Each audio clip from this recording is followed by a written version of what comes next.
नमस्कार, दिन भर की बड़ी खबरों में आपका स्वागत है। मैं हूं आपके साथ आंचल।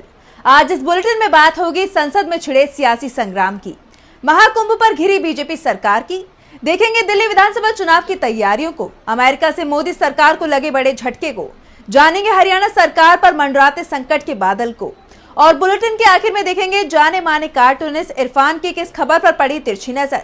लेकिन दिन भर की तमाम बड़ी खबरों से पहले एक नजर आज की सुर्खियों पर। केंद्रीय मंत्री नितिन गडकरी ने अपनी ही सरकार की खोली पोल, बोले लोग गरीबी और बेरोजगारी के चलते गांवों से शहरों में कर रहे हैं पलायन।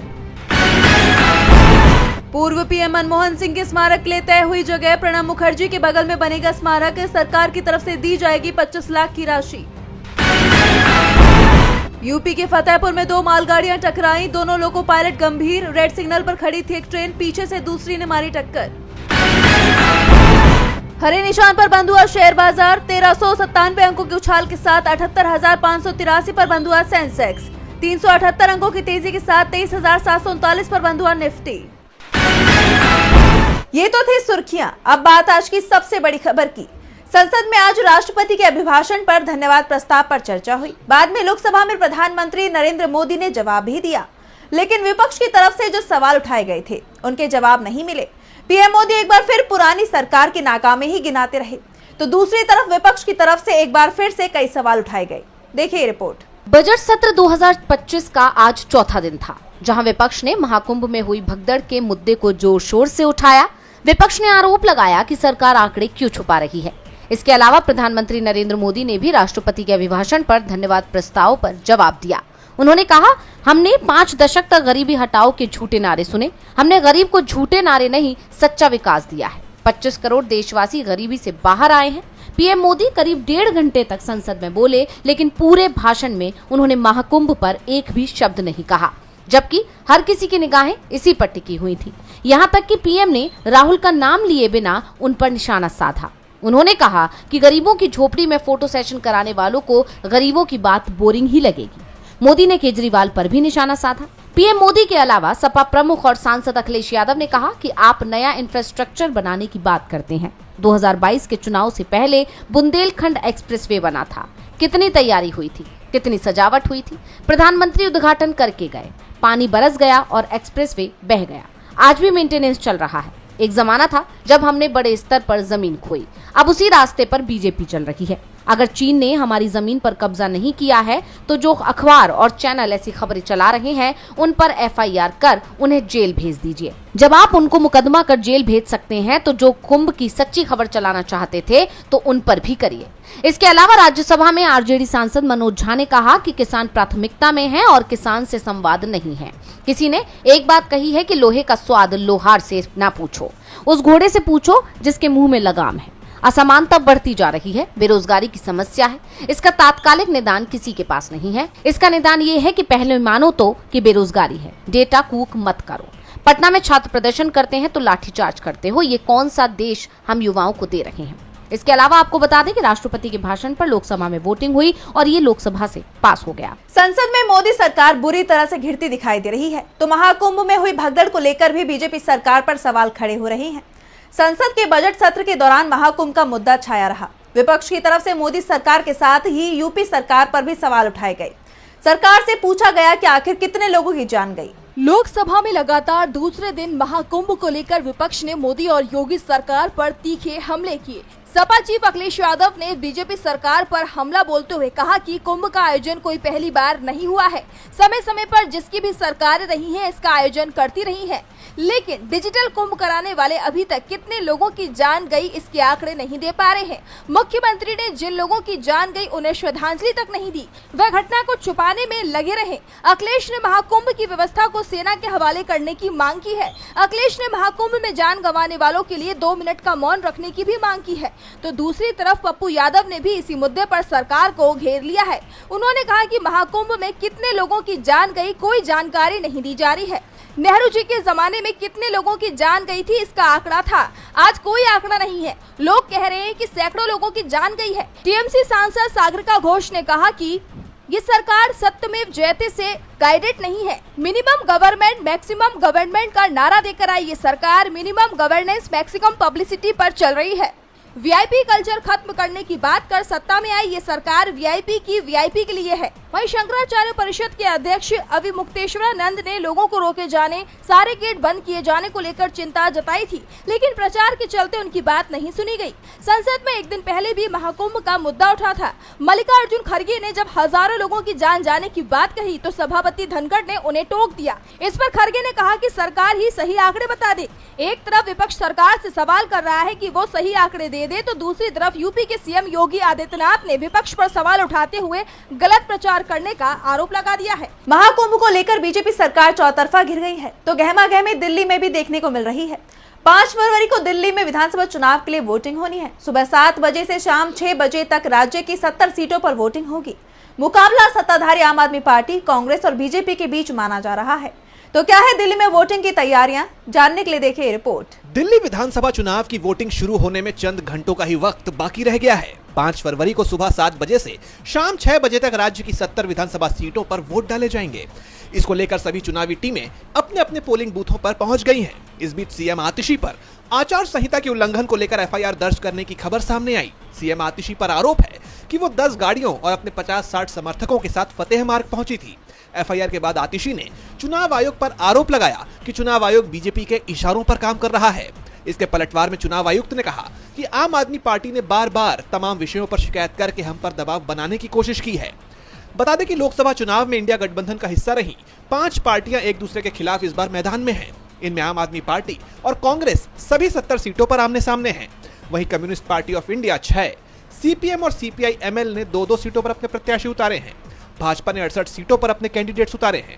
2 सीटें सहयोगी पार्टियों को दी हैं। इसमें जेडीयू ने बुराडी और एलजेपीआर ने देवली सीट से प्रत्याशी उतारे हैं। महाराष्ट्र में भाजपा की सहयोगी एनसीपी 30 सीटों पर चुनाव लड़ रही है। शिवसेना प्रमुख और महाराष्ट्र के डिप्टी सीएम एकनाथ शिंदे ने सभी सीटों पर भाजपा को समर्थन दे दिया है। इसके साथ ही साथ बसपा 70 और असदुद्दीन ओवैसी की एआईएमआईएम 12 सीटों पर चुनाव लड़ रही है। अब देखना होगा कि दिल्ली की जनता वोटिंग के दिन अपने घर से निकलकर किसे वोट देने का काम करती है। दिल्ली चुनाव पर सबकी नजरें टिकी हुई हैं कि इस बार किसकी जीत होगी। तो सवाल अमेरिका के राष्ट्रपति के फैसले पर भी उठ रहे हैं। ट्रंप के निशाने पर भारतीय आ गए हैं। अमेरिका से भारतीय प्रवासियों को वापस भेजा जा रहा है। ट्रंप के तेवरों ने भारत और अमेरिका के रिश्तों को लेकर गंभीर सवाल खड़े कर दिए हैं। तो क्या है पूरी खबर, जानने के लिए देखिए रिपोर्ट। अमेरिका के राष्ट्रपति डोनाल्ड ट्रंप ने सत्ता में आते ही अवैध प्रवासियों पर शिकंजा कसना शुरू कर दिया और अब उनके रडार पर भारतीय प्रवासी भी आ गए हैं। अमेरिका से भारतीय अवैध प्रवासियों की पहली खेप मिलिट्री प्लेन C-17 में भरकर अमृतसर के लिए भेज दी गई।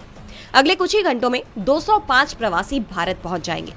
मीडिया रिपोर्ट्स की माने तो डिपोटेशन की ये तलवार लगभग 18,000 भारतीयों पर लटक रही है। वहीं अगर प्यू रिसर्च सेंटर के डेटा पर नजर डालें तो इसके मुताबिक भारत के 7.25 लाख यानी 7,25,000 अवैध प्रवासी अमेरिका में रहते हैं। यानी आने वाले दिनों में भारत के 7,25,000 लोगों पर ट्रंप का बड़ा एक्शन हो सकता है। इन आंकड़ों ने भारत की भी चिंता बढ़ा दी है। ऐसे में सवाल ये भी उठ रहे हैं कि क्या मैक्सिको और कोलंबिया की तरह भारत भी ट्रंप के फैसले का विरोध करेगा। दरअसल मैक्सिको और कोलंबिया ने ट्रंप के इस फैसले का कड़ा विरोध किया। उन्होंने यहाँ तक कि अवैध प्रवासियों से भरी प्लेन अपनी सीमा में उतारने से इनकार कर दिया था। कोलंबिया और अमेरिका में इस बात पर ठन गई थी, लेकिन ट्रंप के सैंक्शंस के आगे आखिरकार कोलंबिया को झुकना पड़ा। अब ऐसे में जब भारतीय प्रवासियों पर ट्रंप कार्रवाई कर रहे हैं तो क्या पीएम मोदी अपने मित्र डोनाल्ड ट्रंप के फैसले का विरोध करेंगे। सवाल ये भी उठ रहे हैं कि जब अब तक किसी सऊदी अरब के निवासी, रूसी, कनाडा के निवासी पर एक्शन नहीं लिया गया तो भारत के प्रवासियों को क्यों डिपोर्ट किया जा रहा है। इन सवालों के बीच दावा किया जा रहा है कि भारत सरकार की तरफ से उन लोगों को अपने देश बुलाने पर सहमति जताई गई है जो बिना किसी वैध दस्तावेज के अमेरिका में रह रहे थे। लेकिन एक बात तो तय है कि ट्रंप के इस फैसले ने एक बड़ी भारत की जनसंख्या को मुश्किल में डाल दिया है। भारतीय प्रवासियों पर संकट के बादल मंडरा रहे हैं तो खतरे में हरियाणा की बीजेपी सरकार भी दिखाई दे रही है। हरियाणा सरकार में मंत्री अनिल विज इस वक्त अपनी ही सरकार और मुख्यमंत्री से नाराज चल रहे हैं। पिछले कुछ दिनों में लगातार एक के बाद एक अनिल विज के नाराजगी भरे बयान भी सामने आ चुके हैं और अब उनकी नाराजगी को लेकर सीएम नायब सिंह सैनी का बयान आया है। तो क्या है पूरा मामला, देखिए इस रिपोर्ट में। हरियाणा की बीजेपी सरकार संकट में नजर आ रही है। हरियाणा सरकार में मंत्री अनिल विज ने अपनी ही सरकार के खिलाफ मोर्चा खोला हुआ है। वो सरकार से नाराज दिखाई दे रही है। पिछले कुछ दिनों में अनिल विज के नाराजगी भरे बयान भी सामने आ चुके हैं और अब 4 फरवरी को कैबिनेट बैठक बुलाई गई। बैठक शुरू होने के कुछ देर बाद जब वो नहीं पहुंचे तो चर्चा होने लगी कि वो बैठक में नहीं आएंगे। लेकिन आधे घंटे बाद अनिल विज बैठक में पहुंचे, जिसके बाद चर्चा ये होने लगी कि विज देखना चाहते थे कि उनके बिना बैठक होती है या नहीं, इसलिए वो देरी से पहुंचे।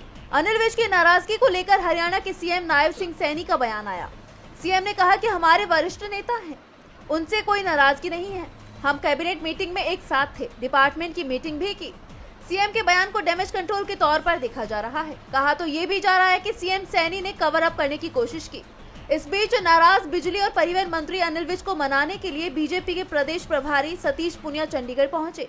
बता दें कि विज पिछले कुछ वक्त से सीएम और सरकार के खिलाफ बयानबाजी कर रहे हैं। आज भी वो कैबिनेट मीटिंग में आधे घंटे देरी से पहुंचे थे। इससे पहले ही सरकार ने कैबिनेट मीटिंग का वीडियो भी जारी कर दिया, जिसमें विज नजर नहीं आए। ऐसे में चर्चा हो रही है कि अनिल विज की नाराजगी को जल्द ही दूर नहीं किया गया तो वो कुछ बड़ा फैसला ले सकते हैं। हरियाणा की बीजेपी सरकार मुश्किल में दिख रही है तो महाराष्ट्र एनडीए में भी बड़ी टूट के संकेत मिल रहे हैं। एकनाथ शिंदे हाईकमान से खासे नाराज दिखाई दे रहे हैं। यहां तक कि उन्होंने मुख्यमंत्री फडणवीस की बैठक का भी बहिष्कार कर दिया। शिंदे के तेवरों ने फडणवीस सरकार की स्थिरता पर सवाल खड़े कर दिए हैं। तो क्या गिर जाएगी महाराष्ट्र सरकार? जानने के लिए देखिए रिपोर्ट। महाराष्ट्र में सरकार के गठन के साथ ही एनडीए में लगातार खटपट की खबरें सामने आ रही है। एकनाथ शिंदे की नाराजगी कम होती नजर नहीं आ रही। अब उन्होंने सरकार की कैबिनेट बैठक से भी दूरी बना ली है। दरअसल मंत्रालय में सोशल वॉर रूम की एक विशेष बैठक आयोजित की गई थी। इस बैठक में राज्य और केंद्र सरकार की योजनाओं से जुड़ी चर्चा की गई। मुख्यमंत्री देवेंद्र फडणवीस की तरफ से बुलाई गई इस बैठक में उप मुख्यमंत्री अजित पवार के साथ ही अन्य मंत्री और अधिकारी मौजूद थे। लेकिन आमंत्रित किए जाने के बावजूद एकनाथ शिंदे इसमें शामिल नहीं हुए। और गौर फरमाने वाली बात यह भी है कि शिंदे की इस बैठक में गैर मौजूदगी की कोई वजह भी खुलकर सामने नहीं आई। दिलचस्प बात तो यह है कि एकनाथ शिंदे पिछले हफ्ते राज्य मंत्रिमंडल की बैठक में भी शामिल नहीं हुए थे, यानी वे लगातार सरकारी बैठकों से दूरी बना रहे हैं। वहीं दूसरी तरफ एकनाथ शिंदे ने शहरी विकास एवं जल आपूर्ति मंत्रालय की समीक्षा बैठक बुलाई थी, लेकिन वो भी रद्द कर दी गई। जिसके बाद सवाल उठने लगे हैं कि क्या शिंदे फडणवीस सरकार का साथ छोड़ने का मन बना चुके हैं? क्या वो अपने पद से इस्तीफा देने की सोच रहे हैं? क्योंकि जिस तरह से पहले उनसे सीएम पद छीना गया, फिर गृह मंत्रालय भी नहीं दिया गया और अब पालक मंत्रियों के मामले में भी उनकी नाराजगी साफ नजर आ रही है। रायगढ़ में एनसीपी की अदिति तटकरे को पालक मंत्री बनाया गया था। नासिक में बीजेपी के गिरीश महाजन को यह जिम्मेदारी मिली थी, लेकिन शिवसेना के विरोध के बाद सीएम ने इन नियुक्तियों को रद्द कर दिया था। शिवसेना इन दोनों जिलों में अपना पालक मंत्री चाहती थी। इसके लिए पार्टी के नेता भरत गोगावले और दादा भुसे रेस में बताए जा रहे हैं, लेकिन फडणवीस की तरफ से इस बारे में अभी तक कोई फैसला नहीं लिया गया। शिंदे ने इसे लेकर साफ ऐलान भी कर दिया कि पालक मंत्री बनने की चाहत रखने में कुछ भी गलत नहीं है। यानी शिंदे नाराज है और इसका एहसास फडणवीस को भी है, लेकिन अभी तक उनकी तरफ से शिंदे को मनाने के लिए कोई कदम नहीं उठाया गया, जिसके बाद इस बात के संकेत मिलने लगे हैं कि एनडीए में बड़ी टूट हो सकती है। शिंदे यहां तक कि अपना इस्तीफा भी सौंप सकते हैं। महाराष्ट्र में एनडीए बिखरता दिखाई दे रहा है तो झटका असम सरकार को भी लगा है। सुप्रीम कोर्ट ने विदेशी घोषित किए गए लोगों को निर्वासित न करने और उन्हें अनिश्चित काल तक डिटेंशन सेंटर में रखने के लिए असम सरकार को फटकार लगाई है। साथ ही कोर्ट ने इस मामले में असम सरकार से कई सवाल भी किए हैं। तो क्या है पूरी खबर? जानने के लिए देखिए रिपोर्ट। सुप्रीम कोर्ट ने विदेशी घोषित किए गए लोगों को निर्वासित नहीं करने पर असम की बीजेपी सरकार को कड़ी फटकार लगाई है। सुप्रीम कोर्ट ने हिमंता बिस्वा शर्मा के नेतृत्व वाली राज्य सरकार से पूछा कि क्या वे उन 63 विदेशी लोगों को निर्वासित करने के लिए किसी मुहूर्त यानी किसी सही समय का इंतजार कर रहे हैं। इसके साथ ही सुप्रीम कोर्ट ने असम के इस दावे पर भी सवाल उठाया कि निर्वासन संभव नहीं था, क्योंकि प्रवासियों ने अपने विदेशी पते का खुलासा नहीं किया। कोर्ट ने कहा कि ये हमारी चिंता क्यों होनी चाहिए, आप उन्हें उनके देश भेज दें। क्या आप किसी मुहूर्त का इंतजार कर रहे हैं? जस्टिस ओका ने कहा कि असम तथ्यों को दबा रहा है, जिस पर भारत के सॉलिसिटर जनरल तुषार मेहता ने जवाब दिया कि उन्होंने सर्वोच्च पदाधिकारी से बात की है और कुछ कमियों के लिए माफी मांगी है। जस्टिस ओका ने कहा कि हम आपको झूठी गवाही का नोटिस जारी करेंगे, आपको सफाई देनी होगी। हालांकि राज्य के वकील ने कहा कि छिपाने का कोई इरादा नहीं है। इसके बाद न्यायमूर्ति भुइया ने पूछा कि एक बार जब आप किसी व्यक्ति को विदेशी घोषित कर देते हैं तो आपको अगला तार्किक कदम उठाना चाहिए। आप उन्हें हमेशा के लिए हिरासत में नहीं रख सकते। असम में कई विदेशी हिरासत केंद्र में हैं। आपने कितनों को निर्वासित किया है? इसके बाद पीठ ने असम सरकार को अवैध अप्रवासियों को तुरंत निर्वासित करने का निर्देश दिया। राज्य के इस तर्क को खारिज करते हुए कि उनके देशों में विदेशियों के पते ज्ञात नहीं थे, न्यायमूर्ति ओका ने कहा कि आप उन्हें उनके देश की राजधानी में निर्वासित कर दें। मान लीजिए कि वे व्यक्ति पाकिस्तान से है, तो आप पाकिस्तान की राजधानी को जानते हैं। उन्हें ये कहकर यहीं हिरासत में नहीं रखें कि उनका विदेशी पता ज्ञात नहीं है। पीठ ने कहा कि विदेशियों को तुरंत निर्वासित किया जाना चाहिए। न्यायमूर्ति ओका ने कहा कि आप उनकी नागरिकता की स्थिति जानते हैं, फिर आप उनका पता मिलने तक कैसे इंतजार कर सकते हैं। ये दूसरे देश को तय करना है कि उन्हें कहाँ जाना चाहिए। उन्होंने असम सरकार से ये भी पूछा कि उसने प्रक्रिया को पूरा करने में मदद मांगने के लिए विदेश मंत्रालय को एक प्रस्ताव क्यों नहीं सौंपा। और बुलेटिन के आखिर में देखेंगे जाने माने कार्टूनिस्ट इरफान की किस खबर पर पड़ी तिरछी नजर।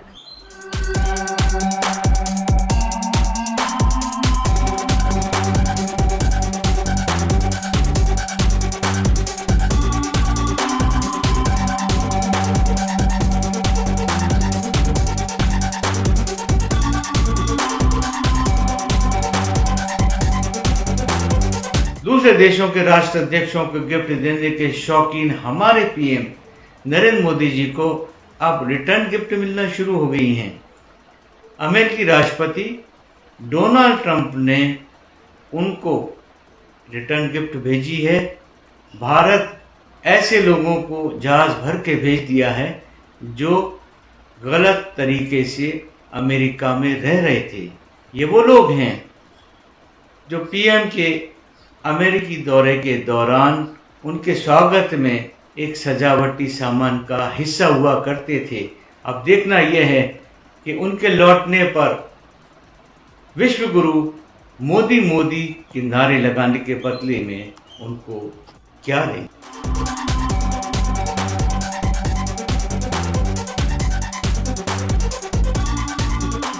बहुत बहुत शुक्रिया इरफान जी। तो आज इस बुलेटिन में इतना ही। आप देखते रहिए डीवी लाइव। नमस्कार।